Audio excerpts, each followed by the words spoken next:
Greetings in the precious name of Jesus Christ. यीशु मसीह के नाम में मैं आप सबका अभिवादन करता हूँ। Welcome to Hindi Sunday service of Ebenezer Ministries. और मैं आप सभी का ये हिंदी संडे सर्विस जो इवेंचुअल मिनिस्ट्री की तरफ से आप सबका स्वागत करती हूँ। For today's meditation, let us turn to Isaiah chapter 10, verse 27. और आज के लिए देखेंगे हम यशायाह की किताब से उसका 10 अध्याय उसका 27 वचन। It shall come to pass in that day that his burden will be taken away from your shoulder and his yoke from your neck, and the yoke will be destroyed because of the anointing oil. उस समय ऐसा होगा कि उसका बोझ तेरे कंधे पर से और उसका जुआ तेरी गर्दन पर से उठा लिया जाएगा और अभिषेक के कारण वह जुआ तोड़ डाला जाएगा।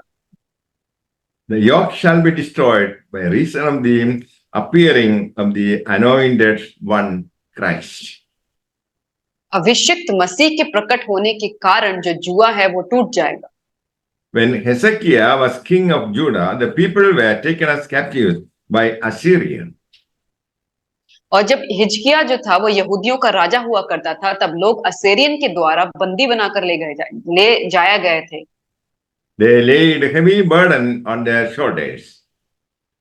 और उन्होंने लोगों के कंधों पे बहुत ही भारी बोझ डाल दिया। God allowed harsh oppression of the Assyrians upon God's people. और परमेश्वर ने अपने लोगों पर सीरियाइयों के द्वारा कठोर अत्याचार करने की अनुमति दे दी। This oppression is working an important plan of God in the remnant of the people. और ये जो अत्याचार था वो बचे हुए लोगों के लिए एक महत्वपूर्ण कार्य कर रहा था। The remnant shall return to mighty God. और जो बचे हुए जो लोग हैं वो शक्तिमान परमेश्वर की ओर लौटेंगे। God is going to take away the yoke from their neck because of the anointing. और जो परमेश्वर है वो अभिषेक के कारण उनके गले में जो जुआ है उसको हटाने जा रहा है। In the life of God's people, troubles do not last. और जो परमेश्वर के जो लोग होते हैं उनके जीवन में जो समस्याएं होती है वो स्थायी रूप से नहीं होती।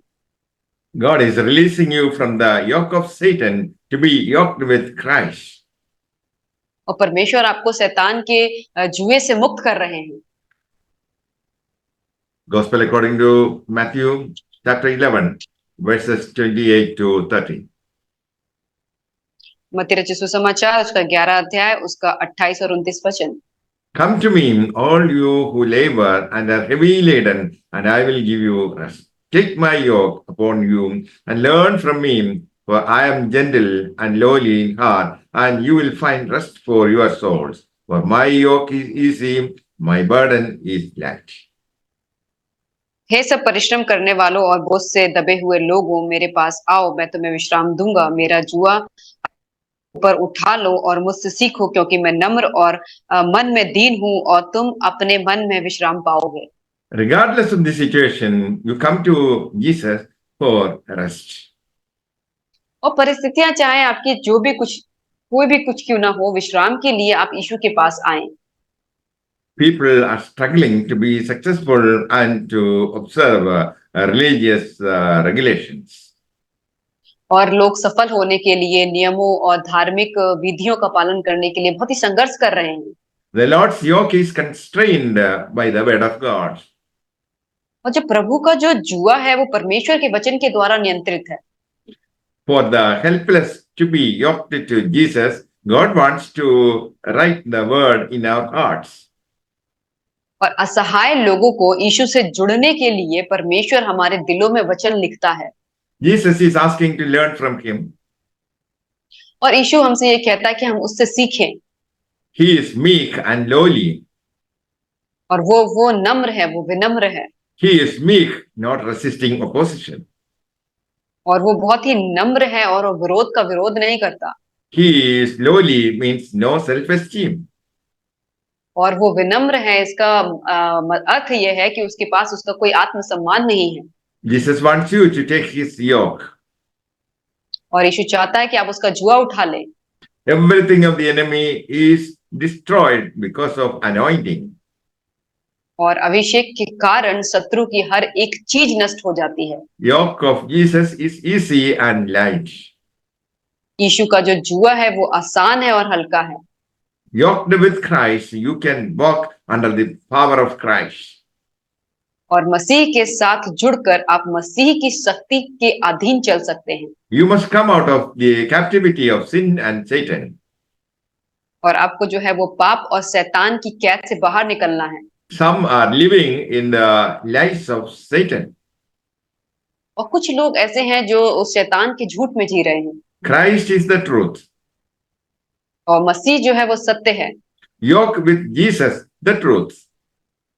और आप यीशु के साथ जुड़े जो सत्य है, Truth will set you free. और जो सत्य है वो आपको स्वतंत्र करेगा। You are no longer in a cage of the devil.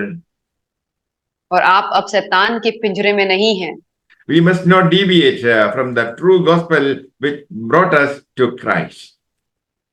और हमें उस सच्चे सुसमाचार से नहीं भटकना चाहिए जिसने हमें मसीह तक पहुंचाया। The first epistle of John, chapter 2, verse 27. और यूहन्ना की पहली पत्री उसका दूसरा अध्याय उसका 27 वचन।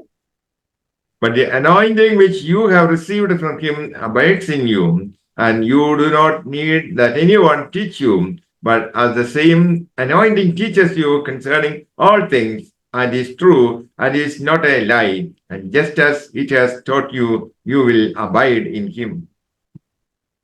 परंतु तुम्हारा वो अभिषेक जो उसकी ओर से किया गया तुम में बना रहता है, और तुम्हें इसका प्रयोजन नहीं कि कोई तुम्हें सिखाए, वरन जैसे वो अभिषेक जो उसकी ओर से किया गया तुम्हें सब बातें सिखाता है, और वह सच्चा है और झूठा नहीं, और जैसा उसने तुम्हें सिखाया वैसे ही तुम उसमें बने रहते हो।